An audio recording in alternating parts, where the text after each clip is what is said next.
For millions, he was Atticus Finch, the epitome of integrity, quiet strength, and moral courage, a true Hollywood legend, an icon.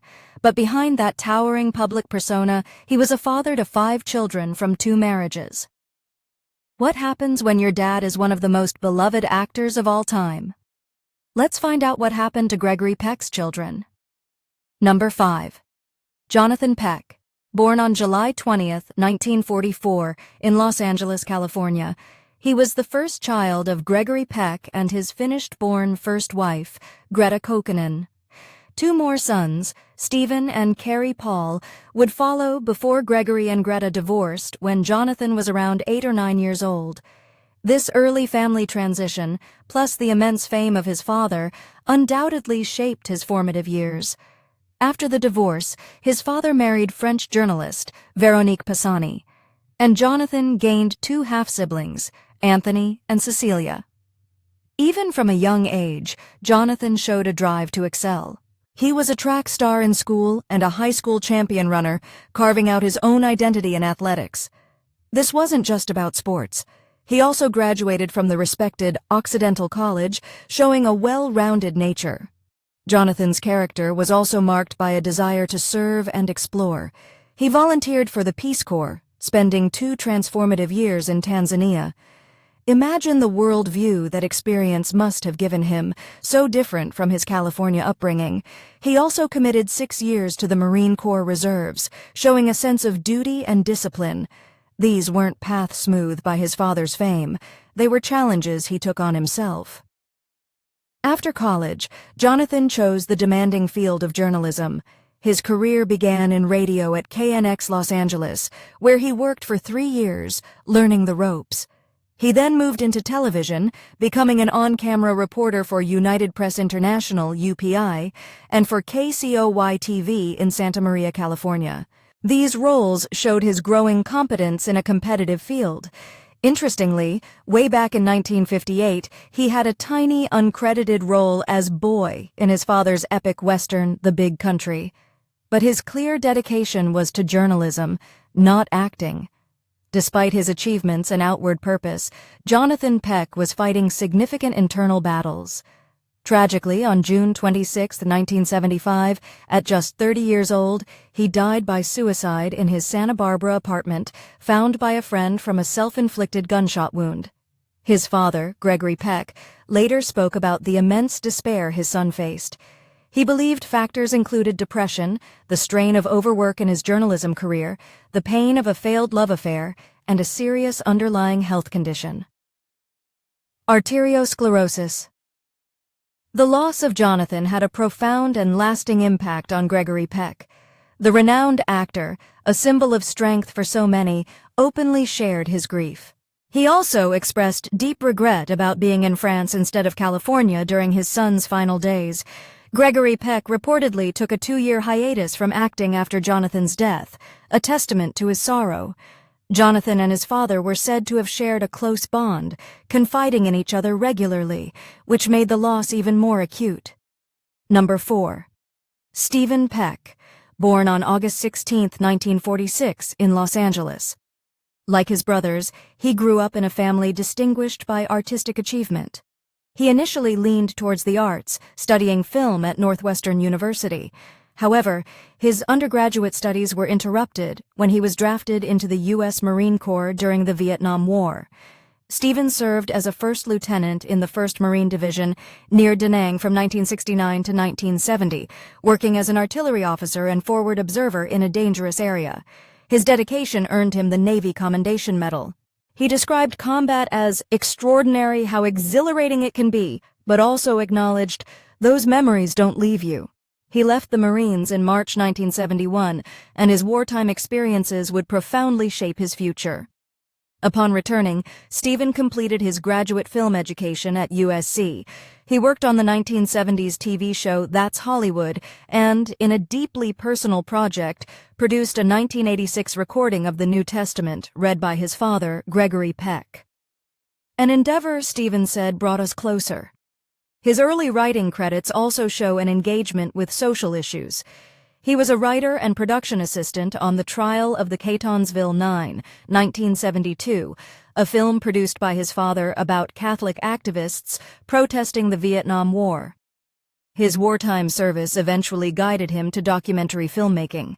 In 1989, he directed Heart of the Warrior, which movingly portrayed the aftermath of war for a U.S. Vietnam veteran and a Soviet Afghanistan veteran, highlighting their shared pain and healing. But it was his 1990 to 1991 documentary Far From Home, focusing on homeless Vietnam veterans in Venice, California. That became a pivotal turning point. He said, his life changed in 1990 when Peck made a film about a group of homeless veterans. He realized being an observer on the problem wasn't enough. He needed to be an active participant in solving the problem. This realization propelled Steven to retool. He earned a master's degree in social work, MSW, from USC in 1997. Even while studying, he began working as an outreach worker at a VA medical center, reaching out to veterans one by one on the street. Within a week of starting this work in 1993, he knew he'd found his calling. In 1996, Steven was recruited to U.S. Vets, then United States Veterans Initiative, as Director of Community Development. He went on to become the inaugural director of their largest site in Long Beach, California. His leadership was quickly recognized, and in August 2010, he was appointed president and CEO of U.S. Vets.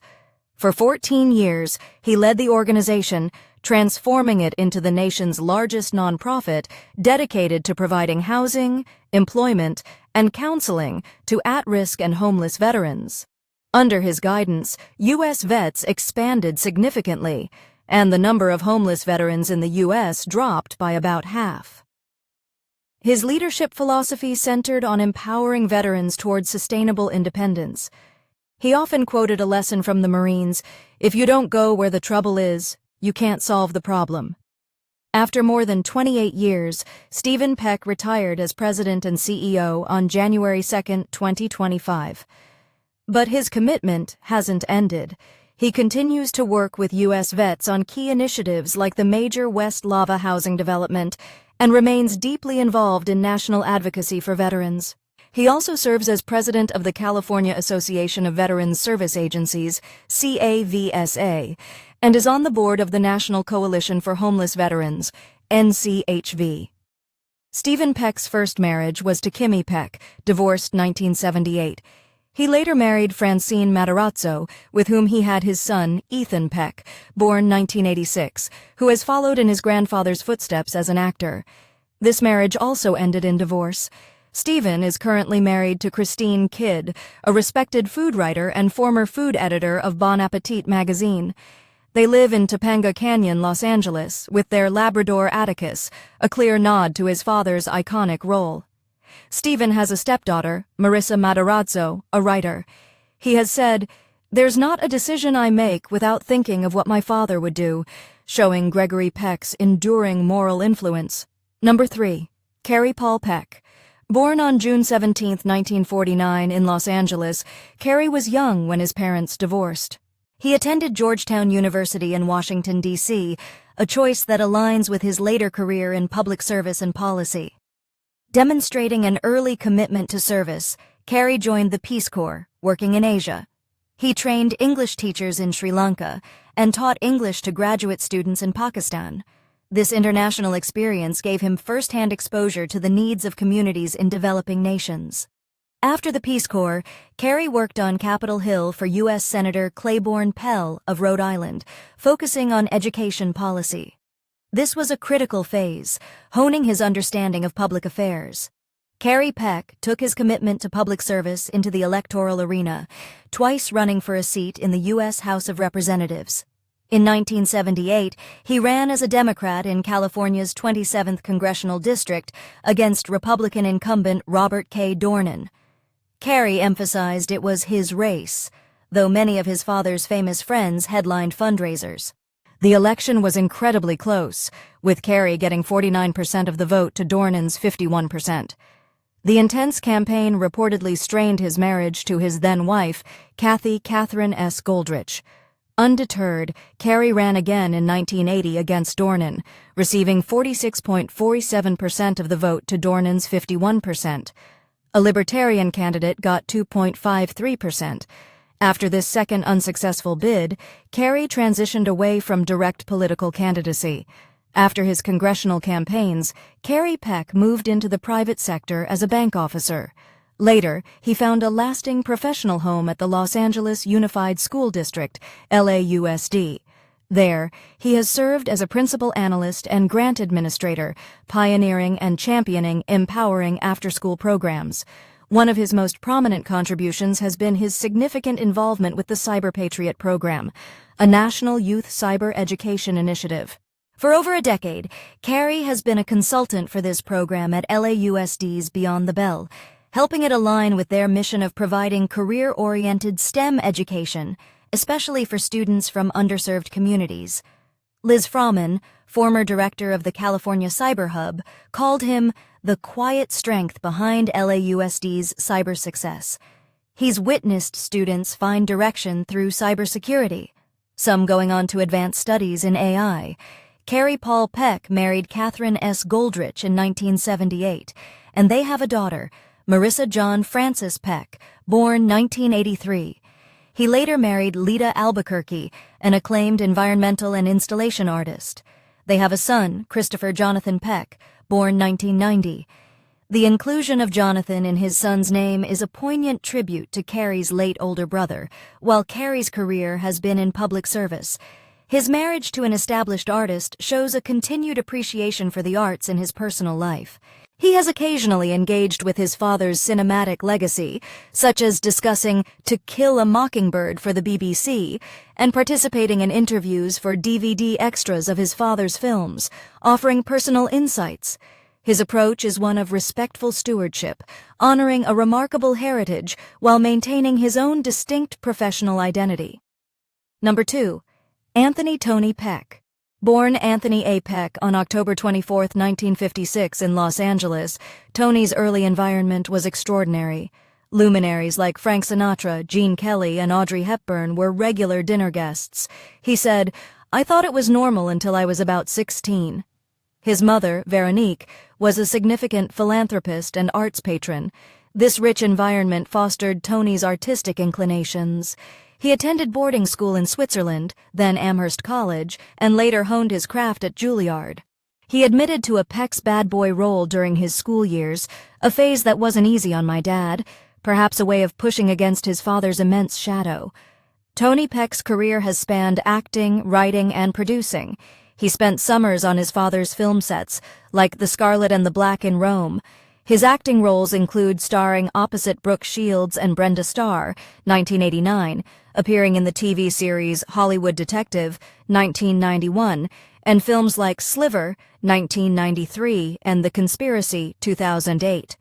As a writer, his credits include Free Money, 1998, and Diary of a Sex Addict, 2001, both of which he also produced.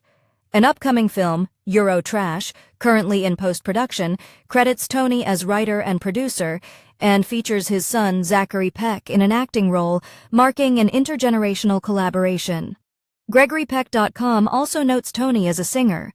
Beyond the arts, Tony Peck also ventured into U.S. politics, running for a seat in the U.S. House of Representatives.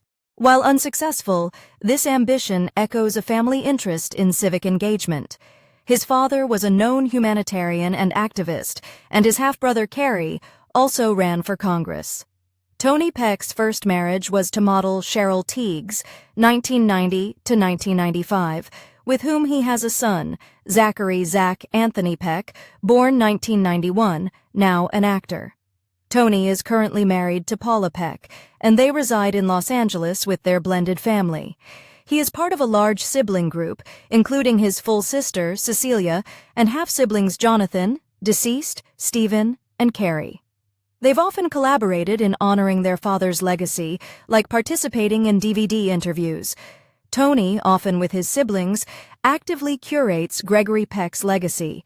He was instrumental in the Oliver Peoples Gregory Peck eyewear collection, inspired by Atticus Finch's iconic glasses.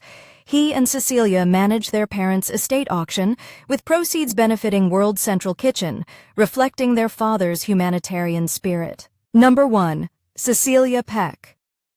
Born on May 1, 1958 in Los Angeles, Cecilia grew up immersed in art, intellect, and social engagement. Her father, Gregory Peck's commitment to films with social themes deeply inspired her. Her mother, Veronique Pisani-Peck, a Parisian journalist turned LA philanthropist, undoubtedly shaped Cecilia's worldview with her journalistic instinct and elegance. Cecilia and her brother Tony had a bicultural upbringing, moving between LA, France, and global film sets. A Princeton University graduate, Cecilia later worked as a story analyst for CBS Theatrical Films and ABC Motion Pictures in New York, gaining a crucial understanding of narrative structure. Cecilia initially explored acting, earning a Golden Globe nomination for her role in the 1993 TV movie The Portrait, where she played her father, Gregory Peck's artist daughter. Her acting credits also include films like Torn Apart, 1990, and Killing Zoe, 1993. However, she transitioned to directing, producing, and writing, mentored by acclaimed documentarian Barbara Koppel.